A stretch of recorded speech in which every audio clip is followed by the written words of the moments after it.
الحمد لله الذي وحده والصلاة والسلام على من لا نبي بعد اما بعد.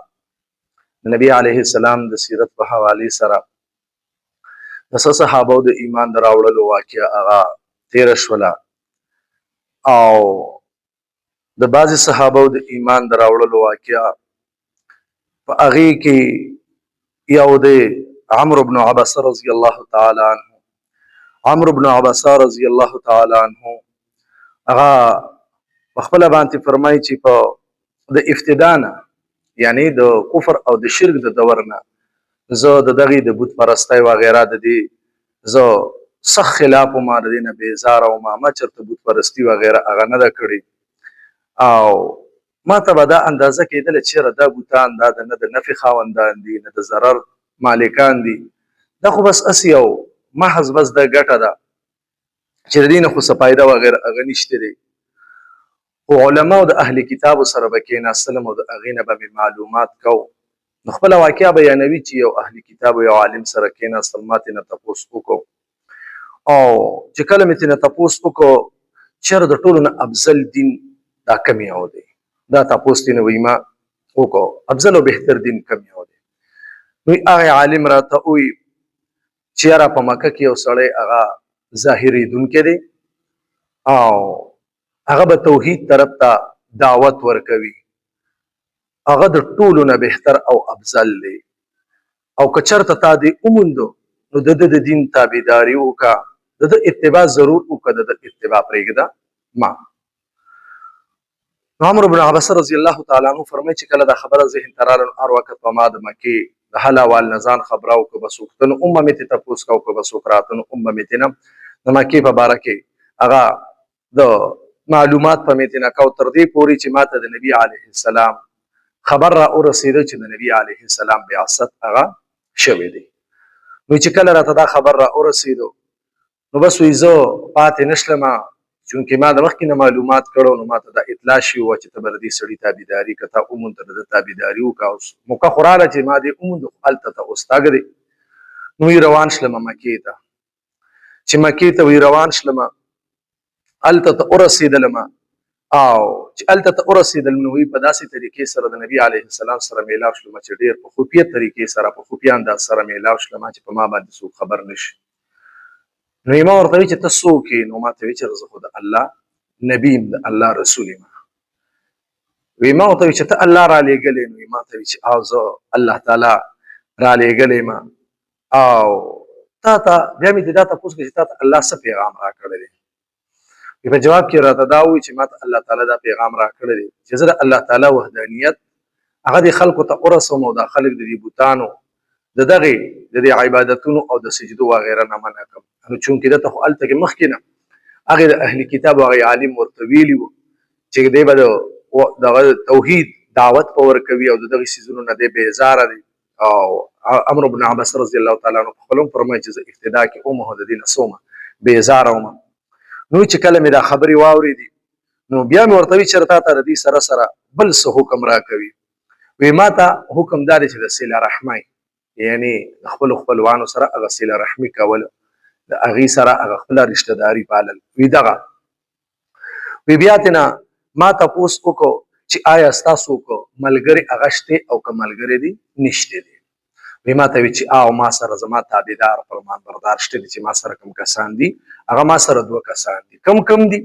وی چې یو آزاد دی او یو غلام دی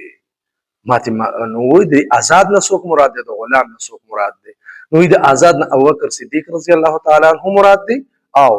د غلام نه چې کوم مراد دی دا د بلال رضی الله تعالی عنہ ته اشاره ده چې بلال رضی الله تعالی عنہ په نبی علیه السلام ابتداء ایمان راوړو چونکې چې هغه ته کوم تکالیف دي هغه په خپل ځای باندې راضي بیا اشاره دي دواړو ته ده نو ما ورته وی چې زه الله رسوله تابعداري مې د نبی علیه السلام یعنی کلمه مې وویله مسلمان شم چې د الله رسوله زه ستا سره یعنی تا سره په دغې تابعدارۍ کې ستا په دې تابعدارۍ کې تا سره وخت تېرول غواړم که ستاسو خوښې ما ته اجازت راکړئ نو چې کله ورته ما دا ووي نو وی ما ته نبی علیه السلام وفرمایل چې نه ته داسې چل وکړه چې ته دا ټیم واپس لاړ شه خپل وطن ته واپس لاړ شه خپل کلي علاقې ته واپس لاړ شه او چې کله تا ته اندازه دا وشوله چې اسلام ته الله تعالی ظهور هغه زیات کو، یعنی ښکارا په ښکارا باندې اسلام شو. چونکې دغه وخت پټ دعوت چلیده، نبی علیه السلام او بعض صحابه چې کوم هغوی پټ دعوت چلو، لکه ابوبکر صدیق رضی الله تعالی عنه، علي رضی الله تعالی عنه. او کله تا ته پته ولګېده چې اسلام ته الله تعالی غلبه ورکړه، نو بیا ته حاضر شه. نو عمرو بن عباس رضی الله تعالی عنه فرمایي چې کله ما ته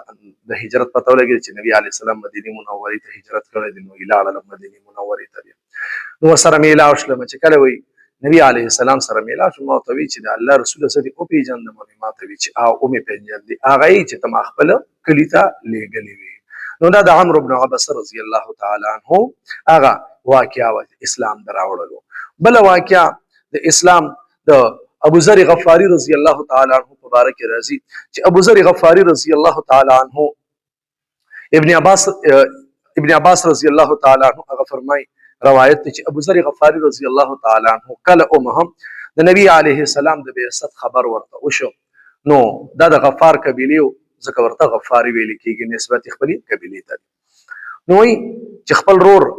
انیس هغه راولېږه چې ورشه، او دغه یو سړی هغه د نبوت دعوه کړې، دا تر د معلومات وکړه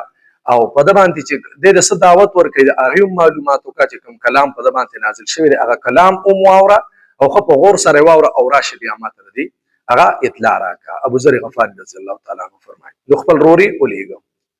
انیس، چې کله انیس هغه راغی او هغه د خپل د ابو ذر غفاری رضی الله تعالی عنه د هدایت موافق هغه راغی مکه مکرمه ته راغی، د نبی علیه السلام په باره کې څومره خبرې هغه واورېدلې، نو واپس بیا راغی خپل قبیلې ته واپس راغی. نو ابو ذر غفاری رضی الله تعالی عنه ته تاسو کو چې تاسو واورېدل څه دې راوړل؟ نو انیس هغه ورته وویل چونکې دواړه بیا مسلمانان شوي، نو هغه ورته وویل چې خلک خو هغه ته ساحر وایي، خلک خو هغه ته جادوګر وایي، خلک خو هغه ته کاهن وایي، خلک خو هغه ته شاعر وایي، خو هغه کاهن نه دی، ما د کاهنانو کلام اورېدلی دی، هغه شاعر نه دی، ځکه چې د انیس په باره کې رضی دا ډېر غټ شاعر و چې د هغه کلام د شعراو نه دی، د شاعرانو د کلام په شانتې کلام نه دی. نو چې کله دا خبرې د خپل رور ابو ذر غفاری ته وکړلې، نو بیا د ابو ذر غفاری رضی الله تعالی عنه هغه تسلي ونه شوله او دا ورته دې سره سره وي چې انه لصادق، والله انه لصادق، الله په ذات قسم چې دغه سړی په خپلو خبرو کې څه دی دا صادق دی او کلام د نبي علیه السلام یعنی قرآن کریم اورېدلو. نو او بیا دا ووي چې بالکل او ورسره هغې سره دا الفاظ وفرمایي چې والله انه لصادق، د هغې نه بعد یې دا ووي چې یاره ما په دې سړي کې صرف او صرف خیر ولیدو، چې د کیسې دی صرف او صرف خیر خوروي او د شر نه منع کول کوي، د غلطو نه منع کول کوي، او د قرانګي د برایانو نه د خرابو کارونو نه دی منع کول کوي، او په دې کې ما دا حالت دا صفات ولیدل او د عمده او د پاکیزه اخلاق مالک دی. الله تعالی ورته په پاکیزه اخلاق ورکړي دي،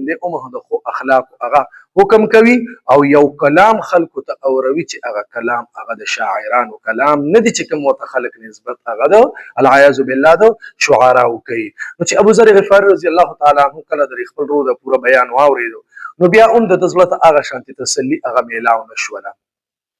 د خپل پوره د نبی علیه السلام د حالات او د واقعیت د معلومولو دپاره د خپل په داسې طریقې وکړله چې ځان سره څه خوراک توشه هغه راواغستله او ځان سره اوبه راواغستلې او مکې ته را روان شو. چې کله مکې ته را روان شو، د علي رضی الله تعالی عنه سره ملاقات وشو. نو د علي رضی الله تعالی عنه سره ملاقات وشو، د علي رضی الله تعالی عنه د نبی علیه السلام په باره کې تمام حالات هغه د هغې معلومات وکړلو. بیا وی چې اوس زه هغه سره میلاوېږم، د نبي علیه السلام سره ملاقات کوم. نبي علیه السلام سره میلاو شو. چې نبي علیه السلام سره میلاو شو، نو نبي علیه السلام ته وایي چې ته کوم پیغام ورکړې، دا پیغام د نبي علیه السلام ته وایي چې د الله تعالی د وحدانیت دی او دغه د شرک او د بوتانو د دغې نه یعنی د منع حکم دی. پتا کوم کلام نازلېږي، دا کلام د چا له طرفه دی؟ دا د الله د طرفه دی، یعنی کتاب الله دی، هغه نازلېږي. او وایي چې کله مې دا واورېدلو، نو فورن مې چې کوم په زړه کې د اسلام هغه محبت الله واچو او ایمان مې راوړو. او د ایمان د راوړلو سره چونکې ایمان دا په زړه کې پټېږي نه، دا ښکاره کېږي. نو وایي چې کله مې دا واورېدو چې دا ایمان مې راوړو، نو د ایمان د راوړلو سره سره ما